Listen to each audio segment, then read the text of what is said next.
This is a short video that we're going to do on how to make a shot with the espresso machine, the Breville Bambino. We've used this machine for several years. It's a ton of fun, a great first tool for making espresso, doing latte art, and learning to dial in your grind size and dose. So we'll go over quickly some of the items here. There's a scale on the left, the grinder right above it is a burr grinder, a rubber pad for tapping things against the table. Right above the pad is a little distributor for making your shot even. On the far right we have our tamps. The tall one is the norm cord that has a spring loaded. The two portafilter baskets you see, one is the default, that's the black one, and then the wooden one there has a bottomless, it's a bottomless portafilter that's used for the shot we're going to pull today. Next to the Breville is a knock box for dropping out your dose. We'll go over a couple functions. There's two shot buttons, the double shot and the single. The double is an automatic one. We'll go over the single one first. With the single one, you can press and it'll deliver a shot, or you can press and hold and it'll ramp up pressure and flow of water and keep it at a constant rate. Once you release it, it'll keep it at a constant rate until you hit it again. This is helpful when you're trying to dial in a manual dose. The two shot button, the one with the two cups, when you press and release, it'll go into an automatic mode where it delivers about 60 mils of water at a consistent pressure. This is the automatic mode where you can learn to draw shots initially. Here we're running it without a basket just so you can see what happens when you press it. The two wand buttons on the far right, the one at the top is for delivering hot water. When you press it, it'll start to deliver, and it'll deliver water until you press it a second time. Similarly, the steam button is on the bottom right. When you press it, the wand will prime and then steam will come out and will continue to flow until you press the button a second time. If you don't press it, it'll stop after a predetermined amount of time.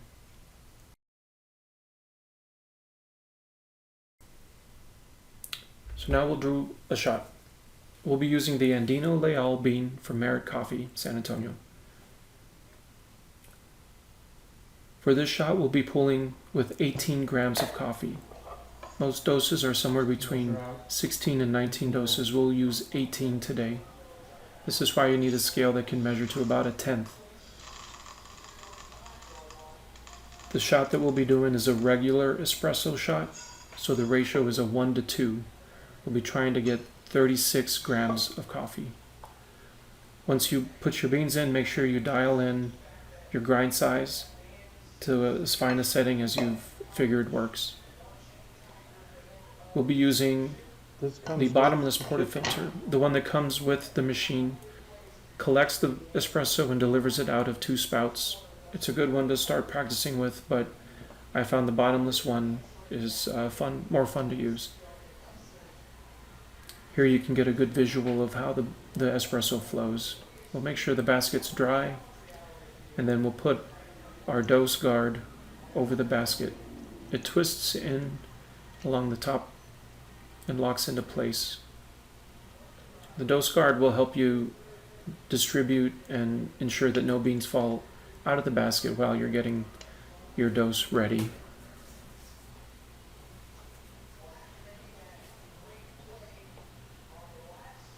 We'll make sure the basket's dry. Some people will even heat the basket before they use it. We'll turn the grinder on, and as the dose is delivered, we'll rotate the basket slowly to try to evenly distribute the beans or the grounds. There are specialized espresso dosing machines that do a lot of this work for you. Once we have the dose, I'll tap the machine while it's still running to make sure all the beans have come through. And now we'll work to distribute the dose evenly within the basket.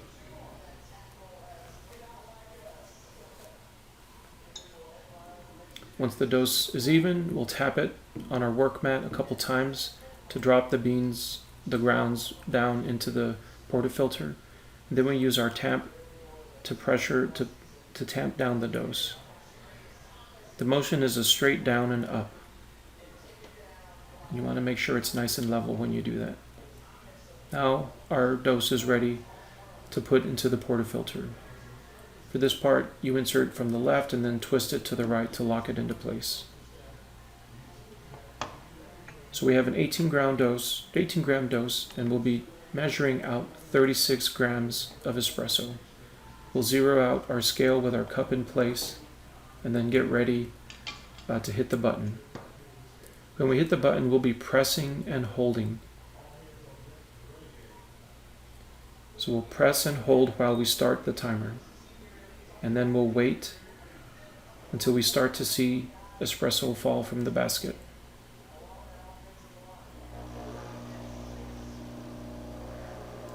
It's now starting to fall, so we release the button. At this point, it's the manual mode, so it's still applying pressure. We're watching the weight, and when we get to 30 grams, we'll hit the button again so it stops. There's still a little extra flow that comes out and should get you close to 36 grams. Next, we'll create our foam.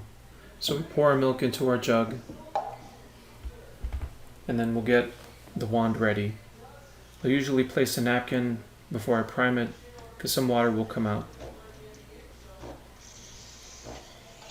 Once the steam comes out, we'll insert the wand into the milk and slowly pull back until you hear a little bit of air getting through the milk. It'll be a kissing sound.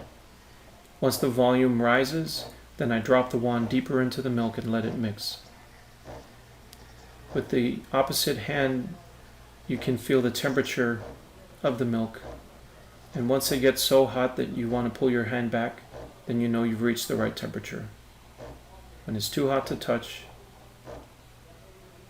then you'll hit the wand button again so the steam stops, and get a wet towel ready to clean your wand. Once you've cleaned it, make sure you run the steam through it one more time briefly to make sure there's no milk that dries up within your wand. Now we're ready to do our art. Tap your milk on the surface to get rid of any of the large bubbles, and you can swirl it side to side.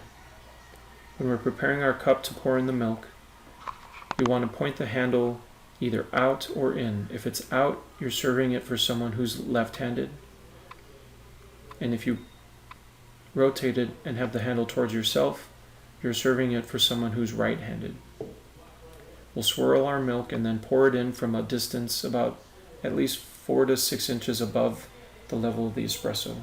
This will create a foam on the top. Then you pour the milk closer to the surface within an inch to half an inch to leave the foam on the top and make the design that you're looking for.